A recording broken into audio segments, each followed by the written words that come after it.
The war between KRQ and Power 1490. Well, everybody has to have an agenda or a motif. You gotta give the troops something to inspire to. So KRQ became our enemy. Was KRQ really our enemy? In retrospect, no. But you gotta understand, Bruce St. James was at KRQ. Bruce St. James came to Power 1490. Bruce St. James was the first programmer of Power 1490, so the war was with KRQ. There were a lot of personality clashes and everything. Bruce was still on KRQ at that point in time. And he had his own ideas about the way things should be done, and he packed up, went over to start 1490. Well, it was very personal to me. I mean, I'd been fired over there as part of KRQ, what I still would refer to as the heyday. KRQ was the highest rated top 40 radio station in America and the second highest rated radio station in America. I remember we lost only to a country station in Johnson City, Tennessee, which I didn't think was fair because I thought Johnson City, Tennessee was complete backwoods compared to Tucson, which at least had its own airport. This is when it becomes personal. It's not professional at this point, it is personal. It's Bruce St. James. He hated KRQ. Bruce St. James didn't want to get ratings and be #1. I don't believe Bruce ever did, and Bruce may say that. Bruce wanted to say fuck you to the guys that fired him because nobody told Bruce what to do. Now, that can be good motivation to a point, but then it becomes obsessive. And I had a little bit of a problem with that, but there was no way to put on a leash. There was no one that could put a leash on Bruce and pull him back. He was just, he wanted to bury them and then set them on fire and bury them again. And then take them out of town and bury them. Not only did I personally think they kind of screwed me and I didn't like it, but I didn't know enough about radio wars to know the difference. Really, when I was given the keys to the radio station, as I said, my general manager wanted to make sure that we distracted KRQ as much as possible. The more they paid attention to us, the more they worried about us, the more they reacted to us, the clearer the path was for our AC station, which is the one that made all the money. I mean, the reality is you weren't going to get a huge billing number out of a small AM hip-hop station in Tucson, but our big adult contemporary station was a cash cow. And the more we could keep KRQ focused on us, have them worry about the amount of hip-hop they're playing, should they play at another day parts, and bait them into fighting with us, the more it helped our sister station. Really what it was to give us young guys an opportunity to understand that you have to strive for something. You have to take somebody down. And KRQ just became that target. It was pretty easy to pit us against them, and we were the small guys, the underdogs, the AM station. We didn't have any money. We weren't a bunch of grizzled old radio veterans. We were a bunch of young kids who were having a great time doing it, so it was probably to our advantage to have a good enemy. We needed a bad guy who wore the black hat, and KRQ did a good job of wearing the black hat. I remember that we had no money and they had all the money. If you look at Power 1490 and KRQ, it's the rich family against the poor family. It's the people that have everything against the people that don't. There was, KRQ and all their money and all their billboards and everything. And it was just like, we want to beat those guys. Something that you don't see anymore in radio, and I really miss it, is the guerrilla warfares and the war between two competing stations. I mean, look, nowadays, with these big, huge, radio conglomerate companies, half the time your competition is owned by your company. So your competition may be in the same building down the hall. What's fun about that, Here's a time where your competition was not owned by you, and it was war, and you took it personally. I remember it was my first exposure to guerrilla radio, to just having a fire in you that what we were doing was so real to us. And I mean, I felt so passionate about it that I wouldn't think twice about putting a 1490 sticker over some KRQ sticker, or I wouldn't think twice about doing just guerrilla stuff, man. Like, you're over at the Tucson Toros or something and there's a KRQ banner, I'd take that thing down, man. Whenever there was an event, what did we try to do? We tried to win. We tried to put them in their place. They tried to be so cool They were phony, in my opinion. They tried to act a certain way, and then the Power 1490 team would roll up in our huge, giant van, and we would try to claim that turf. Remember, when Bruce went over to Power, that was the time that we brought in Tommy Carballo, otherwise known as Mojo, from Chicago, from the Killer Bee, and he took over nights at that point, because that's what Bruce was doing. He was doing nights on KRQ. Here I am coming into this whole thing, and I'm used to working at a radio station in Chicago that was bigger than life, and a radio station that wasn't even in stereo was causing problems. I couldn't believe it. I was blown away. Our entire job was to just upset them, whatever we could do. Bruce's directive was, get on their air, get in their faces. You just want to be around them constantly. Yeah, I've got stories out the ass on that one here. I remember the MC Hammer concert out at the Pima Fairgrounds. KRQ had the presents on that and got booed off the stage. Literally, as soon as they said so-and-so from KRQ, I can't remember who it was, walked down the stage, they couldn't even talk to the audience. James Rivas, aka the Manic Hispanic, we at Power 1490 would like to say congratulations on your new promotion at KRQ and welcome you to Nighttime Radio by giving you this tribute. Yes, James Rivas, this is your life. Manic Hispanic, we want to take you back to June 29th, 1992. Do you remember this sound?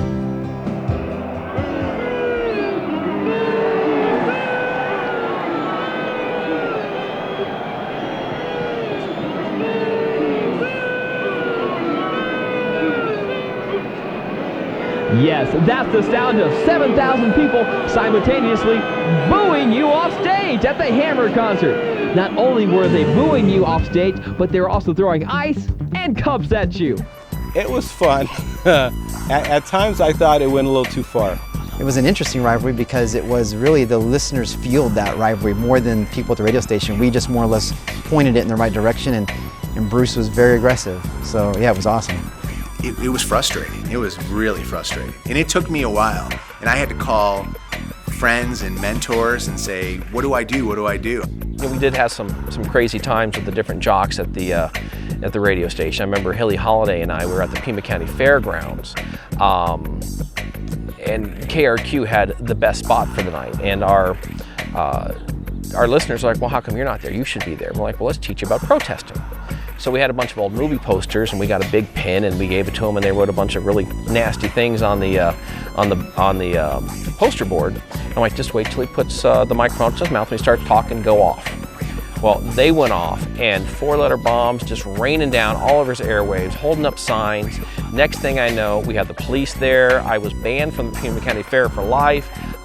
We got called in the next day, almost got fired, and Hilly's like, I didn't have nothing to do with it. Sorry, I'm on my own.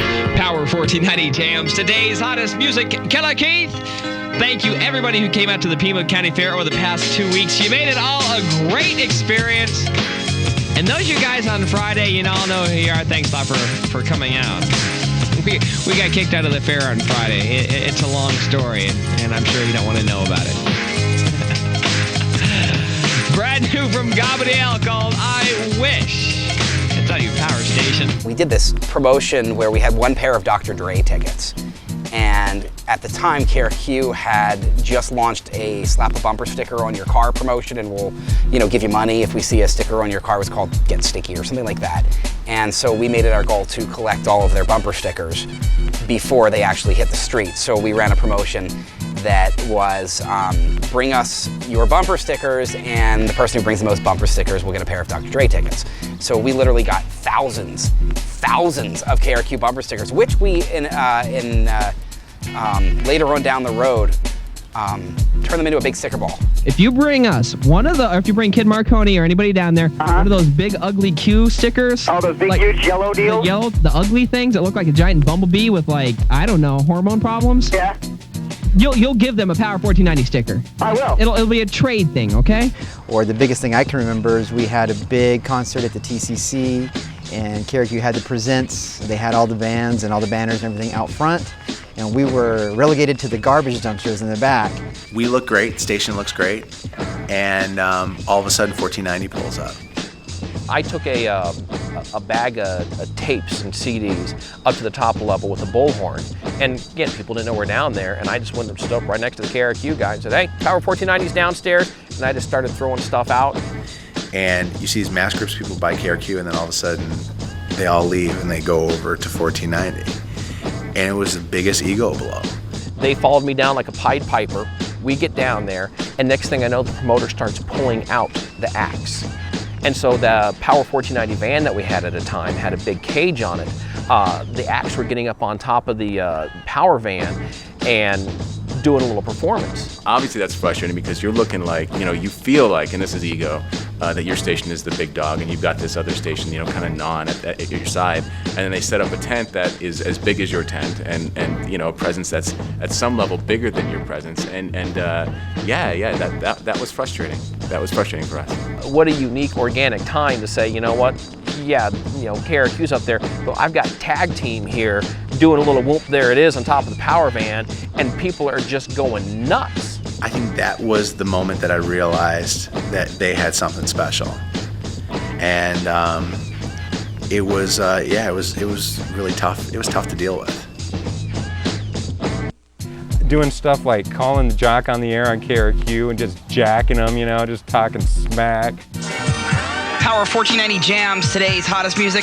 It's Brett the Mansfield. Now, some people were wondering about these Power exclusives. We call these songs Power exclusives because you only can hear them on Power 1490, and I can prove it. Good morning, KRQ. You play the puppies, Funky Y2C? Okay, sure, we'll see what we can do. Do you play the puppies? No, we don't, but, it's cool to request. You might want to call up Power 1490. Okay, I will call the power station. Well, bye. See, even the competition knows that we're the only ones playing the jam. Now, here's a Power exclusive from the Puppies, Funky Y2C, on your power station. Oh, you're so funky and hot! Doing a remote at CPW's, which was in the old Park Mall and Park Place now. Huge remote every single Friday night. Manic Hispanic, James Rivas out there doing the remote. I still remember driving around town, and I'm driving, and I'm listening to Manic Hispanic on the Marty system, doing his cut-ins and saying, hey, I'm out here live, blah, blah, blah. And then all of a sudden I started hearing over the top of Manic Hispanic as he's talking, I started hearing Power 1490 jams or something, whatever. And it is the station voice, and then I started hearing other voices, and one of them was Bruce's voice. Bruce St. James figured out a way to basically go in and overtake our Marty system and overtake the broadcast. We had to shut the Marty down and do call-ins basically on phone the rest of the time because Bruce figured out a way to do it. That was that was how much Power wanted to win, was that Power figured, hey, we're not going to just win by playing the right music, and we're not going to win by having the right talent in the air. We're going to win by taking over their radio station, and they literally took over our radio station for that broadcast. We were the underdogs, we had nothing to lose, and we played that way. There's a rule in radio, and the rule in radio is never acknowledge the other guy. Never go on the air, never speak the other guy's name. But when you're such the underdog that we are, here we are an AM radio station with a bunch of kids and no budget. When you're that much of an underdog, there are no rules. So we name names, and we actually had sweepers, and they're called sweepers. They're IDs, the things that play in the middle of in between songs. We actually had IDs that named names and said that KRQ sucked. 7:59, 1 minute before 8 o'clock, just in case you were wondering. Absolutely, positively, no timid Willie. Power 1490. Bruce would have these sweepers that would go, here's the music you're not hearing on KRQ. Power 1490 with another one. KRQ doesn't play. She wanted to hear Rod Stewart. And we tried to explain to her nicely that, hey, we don't play Rod Stewart at this radio station. You might want to, what's that other KR Who station? Who? No. KR Who station might play Rod Stewart. It was the bad boy approach. Everybody wanted to listen to the bad boy. They were ripping on KRQ. They were playing, jabs at KRQ. KRQ rocks the real whack stuff, you know what I'm saying? They real whack. Hurricane Wayne is sorry, so sorry, you know what I'm saying? I don't even listen to him, you know what I'm saying? I don't even know who he is, you know what I'm saying? He might be serving hot dogs at Wiener Schnitzel, so peace out. I think people like that. They like, they want to be part of something that, because they would like to do that to somebody. When KRQ was on the air, they were more mainstream. Very mainstream. They were just, bottom line, they were mainstream. They didn't want to offend anybody with anything. It was rare that I can remember that you would hear a rap song. They would play a rap song if they had to. They absolutely had to, they would play it. Had to be like a nationwide hit, and everybody, including your grandmother, wanted to hear it. That's the kind of rap they would play. Power 1490 pauses 5 seconds to allow KRQ to catch up.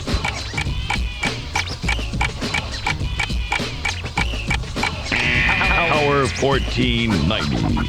So between using the sweepers and trying to accuse KRQ of being really slow, and then trying to time our commercials so that the music and the commercials weren't lined up, so that we would steal their listeners. While they're playing commercials, Power 1490 is playing music.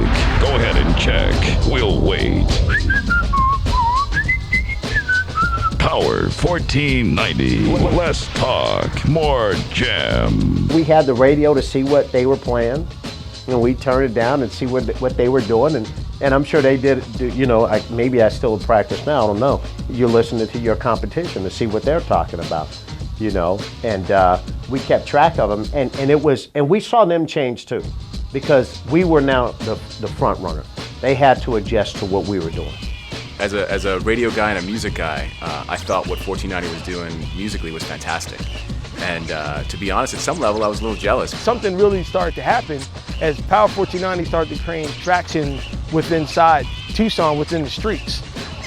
We started to become a power, we started to become a voice, and that voice was starting to be heard even at KRQ. So they started to take us seriously. Towards the end, it started to get very competitive. It was a traditional radio war. We were no longer the little gnat. We were somebody they really had to take notice to. I also believe that we made them play hip hop, which I don't think KRQ ever had a care at that time to do, but they had to do it because of us. We never had a feeling that we were second tier, never. And we were actually very arrogant about it. You know, we were very arrogant of saying, you know, hey, well, those guys just aren't that good on the other side. That FM KRQ, they just can't even keep up with us.